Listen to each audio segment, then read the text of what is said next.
Assalamualaikum warahmatullahi wabarakatuh. Alhamdulillahirabbil alamin. Nahmaduhu wa nasta'inuhu wa nastaghfiruh. Wa na'udzu billahi min shururi anfusina wa min sayyiati a'malina. May yahdihillahu fala mudilla lahu wa may yudlil fala hadiya lahu. Asyhadu an la ilaha illallah wahdahu la syarika lah wa asyhadu anna Muhammadan abduhu wa rasuluh. La nabiyya ba'da. Allahumma shalli ala Muhammad sallallahu alaihi wa ala alihi wa sahbihi wa man ittaba'a ila yaumil qiyamah. Qala Allah ta'ala fi kitabihil karim, a'udzu billahi minasy syaithanir rajim. Ara'aital ladzi yukadzibu bid-din fadzalikal ladzi yad'ul yatim wa la yahuddu 'ala ta'amil miskin fawailul lil musallin alladzina hum an salatihim sahun alladzina hum yura'un wa yamna'unal ma'un. Shadaqallahul adzim. Jamaah Isya rahimakumullah. Alhamdulillah kita bisa menyelesaikan puasa Ramadan di hari yang ke-22 kalau saya tidak salah menghitung. Dan sore hari ini, malam hari ini kita menunaikan sholat Isya berjamaah dan kultum singkat sebagai refleksi kita di bulan suci Ramadan. Nanti kita lanjutkan dengan sholat tarawih berjamaah. Nah, di kultum singkat malam hari ini saya diberikan mandat untuk sedikit mengajak para jamaah sekalian yang berbahagia untuk melihat sebuah potret, sebuah realitas sosial di mana potret dan realitas sosial itu menjadi bagian dari wajah negeri kita ini, dan potret dan fenomena sosial yang ada itu juga menjadi pusat perhatian Al-Quran, sehingga Al-Quran pun memberikan banyak sekali atensi, perhatian agar kita orang yang mengaku mukmin dan muslim untuk memberikan perhatian yang lebih pada potret dan fenomena sosial tersebut. Terlebih lagi bagi Persyarikatan Muhammadiyah, fenomena dan potret sosial itu menjadi basis gerakan awal gerakan Persyarikatan Muhammadiyah yang kemudian menjadi fondasi, menjadi landasan bertumbuh kembangnya amal usaha Muhammadiyah, amal dakwah Muhammadiyah seperti yang sekarang kita lihat ini. Termasuk di dalamnya adalah kemajuan,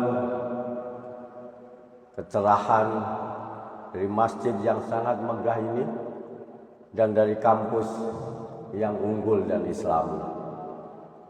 Apa potret dan fenomena sosial itu adalah persoalan yang melanda sebagian masyarakat kita di akar rumput, sebagian masyarakat kita di kelompok-kelompok marginal, sebagian yang melanda di kelompok-kelompok masyarakat kita yang terpinggirkan, yaitu persoalan kemiskinan dan kesenjangan sosial. Jamaah rahimakumullah, kemiskinan di Indonesia itu kalau menurut data BPS itu 9 sampai 10% dengan indikator pendapatan sekitar 500 sampai 600 ribu per bulan. Itu jumlahnya mencapai 25 sampai 26 juta. di seluruh Indonesia. Di DIY di mana kita tinggal ini, ya, data kemiskinan itu ada di sekitar angka 9 juga sampai 10%. Dari katakanlah 5 juta penduduk DIY itu ada di angka 400 sampai 500 ribu. Ini menunjukkan bagian problem yang kita hadapi dalam kehidupan bermasyarakat, berbangsa dan bernegara. Nah, problem yang kedua, potret yang kedua tadi adalah kesenjangan. Kesenjangan antar satu kawasan, antar satu daerah dengan daerah yang lain, yang dalam bahasa statistik itu diukur melalui indeks pembangunan manusia atau IPM. Itu kesenjangan antara satu daerah dengan daerah yang lain di Indonesia ini amat sangat mencolok. Kalau jamaah sedikit keluar saja dari Pulau Jawa ini, terutama di kawasan-kawasan Indonesia Timur, jamaah akan melihat betapa kesenjangan itu masih saja terjadi. Nah, apakah kita akan diam memejamkan mata terhadap persoalan yang sedang dihadapi oleh bangsa dan sebagian tentunya adalah umat Islam? Allah mengingatkan kepada kita di dalam surat Al-Ma'un yang sudah kita hafal, yang sudah kita amalkan sebagian, tapi masih harus terus-menerus kita tingkatkan. Karena di situ Allah mensinyalir tentang fenomena dan potret sosial itu dengan satu kaitan keyakinan keagamaan. Kepedulian kita terhadap masalah-masalah tersebut mencerminkan juga sejauh mana, seberapa dalam, seberapa kuat komitmen keberagamaan kita. Karena di dalam surat Al-Ma'un itu Allah menegaskan dan mengkorelasikan antara kepedulian terhadap persoalan-persoalan keumatan dengan persoalan komitmen keagamaan seseorang. A'udzu billahi minasyaitonir rajim. Ara'aital ladzi yukadzibu biddin? Tahukah kamu orang yang mendustakan agama? Fadzalikal ladzi yad'ul yatim. Maka orang yang mendustakan agama itu, dan Allah menjawab sendiri pertanyaannya di dalam Al-Quran tanpa menunggu jawaban, Allah langsung memberikan jawabannya. Itu menunjukkan urgensitas masalah. Ibu-ibu, bapak-bapak yang punya anak kecil, ya, atau yang sedang menasihati putranya, kalau menasihati, menanyakan sesuatu kepada anak kita tanpa menunggu anak kita menjawab, itu kita merasakan bahwa sesuatu itu sangat penting sekali. Sangat penting sekali. Sehingga ini menegaskan Allah mengajukan pertanyaan sekaligus Allah memberikan jawabannya.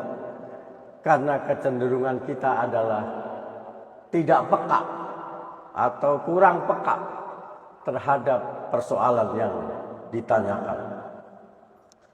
Orang yang mendustakan agama itu cirinya satu, menghardik anak yatim. Orang kalau menghardik, membentak, itu pasti Yang pertama adalah ada relasi sosial yang tidak seimbang. Ada relasi antara yang kuasa dan yang lemah. Sehingga dalam kata menghardik itu, ayat ini menunjukkan bahwa ada relasi yang tidak seimbang dalam kehidupan masyarakat kita. Terhadap siapa? Terhadap anak yatim. Anak yatim bisa saja dimaknai secara biologis. Yatim secara biologis adalah anak yang tidak punya orang tua. Betul kan? Kalau tidak punya ayah dan ibu, kita menyebutnya adalah yatim piatu. Itu adalah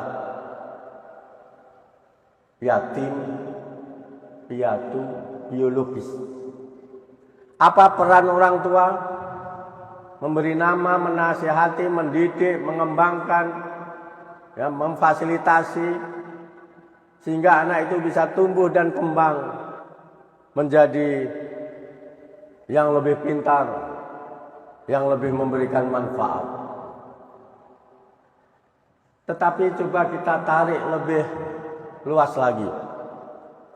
Kalau yatim secara biologis, Muhammadiyah sudah bergerak lebih cepat dengan menghadirkan panti-panti asuhan untuk mengasuh, mendidik putra-putri kita yang kebetulan yatim piatu secara biologis. Atau juga anak-anak yang punya orang tua secara biologis, ayahnya ada, ibunya ada, tapi kehidupan sosial ekonominya adalah kehidupan sosial yang yatim piatu. Ada juga. Jadi makna yatim piatu kita perluas lagi, bukan hanya secara biologis, tetapi ketiadaan orang yang mendidik, memfasilitasi, mengayomi sehingga anak itu bisa tumbuh dan berkembang lebih baik dan lebih berkemajuan. Banyak anak-anak biologis yang mengalami nasib seperti itu. Tetapi juga saya ingin mengajak para jamaah sekalian yang berbahagia, dalam kita berusaha, dalam kita berikhtiar, kita mengenal ada istilahnya usaha mikro, kecil dan menengah, katakanlah. Secara sosial, secara ekonomi, banyak sekali usaha-usaha kita itu yang yatim. Karena apa? Karena usaha-usaha kita, para masyarakat yang terpencil tadi, yang termarginalkan tadi itu, tidak ada yang mengayomi, tidak ada yang mendidik, tidak ada yang memfasilitasi, tidak ada yang memberikan kesempatan untuk tumbuh dan berkembang. Maka kehidupan sosial ekonomi masyarakat kecil yang semacam ini sama seperti kehidupan seorang anak yang yatim. Oleh karena itu, yang pertama, jamaah rahimakumullah, mari kita ayomi sebatas kemampuan kita masing-masing untuk memperlakukan secara manusiawi para anak yatim, baik yatim biologis maupun yatim sosial dan ekonomi. Dan itu banyak di sekitar kita. Kalau kita masuk di sekitar kampus ini dan juga di kampus-kampus yang lain, itu banyak bakul-bakul kecil. Kalau kita ke pasar-pasar tradisional, kita menemukan simbok-simbok, kita menemukan bapak-bapak yang rentak, yang meminggul dagangan yang hanya dijual untuk sesuap nasi menyambung kehidupannya. Ini adalah si yatim dalam kehidupan sosial ekonomi kita. Maka perlu kita menunjukkan kepedulian kita. Yang kedua, ayat itu menegaskan wala yahuddu ala ta'amil miskin. Tidak menganjurkan memberi makan orang miskin. Ada kata yang perlu dicatat di dalam wala yahuddu ala ta'amil miskin. Kalau yang belajar bahasa Arab barangkali lebih bisa mencermati, kata yang dipakai adalah fi'il mudhari'. Fi'il mudhari' itu menunjukkan proses, dan proses itu adalah ada awal dan ada akhir, ada minimal, ada maksimalnya.